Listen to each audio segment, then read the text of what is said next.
Georges-Louis Boucher, le président du parti de droite, le Parti libéral en Belgique, a tenu des propos scandaleux. Moi, je trouve que cette attaque, au contraire, est plutôt un coup de génie, en fait. Blesser 3500 personnes dans les supermarchés, ça c'est un coup de génie, selon vous. Si cela s'était passé en Belgique et que les dommages collatéraux, ce n'était pas une jeune fille arabe, mais une petite blonde aux yeux bleus du quartier huppé de M. Georges-Louis Boucher, aurait-il réagi de la même façon? Lancez le générique. Mbote Bandeko et bienvenue sur ma chaîne. On se demande s'il y a encore des choses qui peuvent nous étonner dans ce monde. Petit rappel pour ceux qui ne sont pas au courant des attaques des beepers, Israël a fait trafiquer des beepers à travers une société écran et ces beepers ont été vendus afin d'éliminer des éléments du Hezbollah. Israël a activé les beepers et les a fait exploser, sans prendre en considération que les beepers auraient pu tuer d'autres personnes. Des innocents ont été mutilés, une petite fille est décédée. De nombreuses victimes collatérales. Au total, les explosions ont fait au moins 37 morts, dont une fillette de 8 ans, et plus de 2931 blessés. La question que je me pose, c'est si ça s'était passé en Belgique, dans son propre pays. Dans le passé, la Belgique a été victime d'attaques terroristes. Imaginons que ces terroristes-là avaient des beepers et que Georges-Louis Boucher donc aurait autorisé Israël à activer ce beeper sur le sol belge, sachant que ces personnes pouvaient bien être dans un métro ou dans un centre commercial au moment de l'explosion. Semaine dernière, attaque contre le Hezbollah, la fameuse attaque des beepers. Mercredi, la ministre fédérale Petra de Sutter et le député européen Mark Botenga du PTB ont directement qualifié cette attaque de terroriste. Moi, je trouve que cette attaque, au contraire, est plutôt un coup de génie, en fait. C'est extrêmement intelligent comme méthode. Et bon, à partir du moment où ils avaient ces beepers, c'est que c'est des gens qui font partie de l'organisation. Donc, en plus, cette attaque, elle a une autre vertu. C'est qu'elle a permis de dévoiler complètement l'organigramme du Hezbollah. Parce que jusqu'à présent, comme organisation secrète, cet organigramme, on ne pouvait pas le trouver facilement. Là, avec ce système, ils ont pu identifier les différentes ramifications. Donc dire que ça, c'est une attaque terroriste, je pense, enfin, de qui parle-t-on? Enfin, à un moment donné, il y a quand même un droit à pouvoir se défendre contre des terroristes. Alors bien évidemment que c'est toujours plus intéressant de pouvoir arrêter les gens et les juger, mais à partir du moment où on ne sait pas où ils sont, et à partir du moment où on n'arrive pas à les identifier ni à les arrêter, oui, à un moment donné, les mettre hors d'état de nuire, moi, ne me choque pas.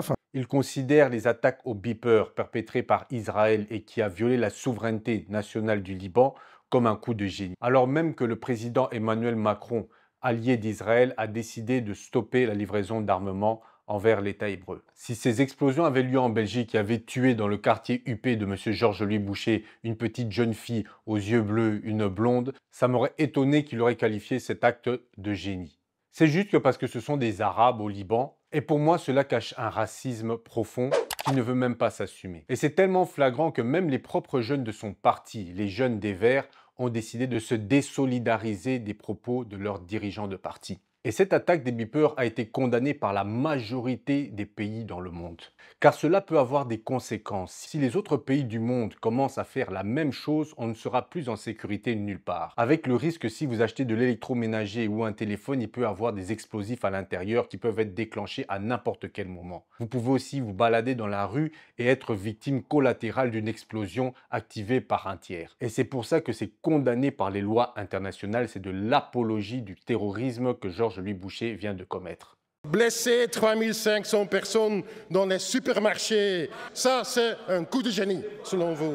Créer un climat de terreur, créer un climat de terreur où toute une population vit dans la peur pour des explosifs cachés. Colegas. Un coup de génie. Mener une guerre illégale et s'essuyer les pieds sur la charte des Nations Unies, c'est ça un coup de génie.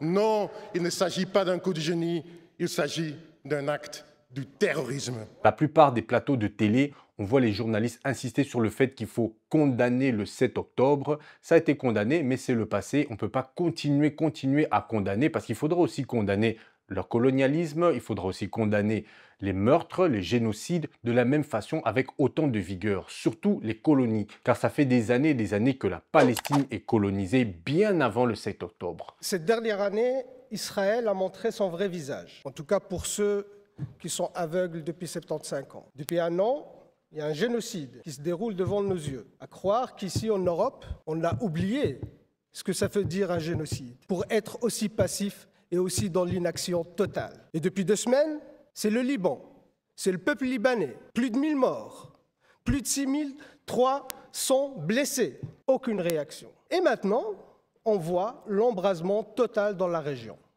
Et le seul responsable de cette situation, c'est l'État colonial d'Israël. L'État colonial est responsable parce qu'il est impuni. Et nous ne sommes pas juste passifs. Le pire, c'est qu'on est complices.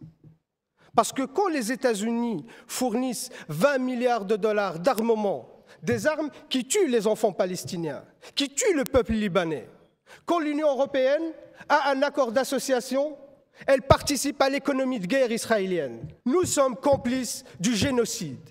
Nous sommes complices des crimes de guerre au Liban. Nous sommes complices de l'embrasement dans le Moyen-Orient. Et c'est inacceptable. Alors ma question, Madame la Ministre, quand est-ce que vous allez mettre fin à notre complicité dans ces crimes de guerre et imposer un embargo militaire sur Israël? On l'a déjà entendu, le MR qualifier de coup de génie l'assassinat terroriste d'enfants, d'innocents. Mais aujourd'hui, reprendre le même vocabulaire que Israël se défend. Aujourd'hui, ceux qui luttent pour leur survie, c'est le peuple palestinien, c'est pas Israël. Israël est l'agresseur.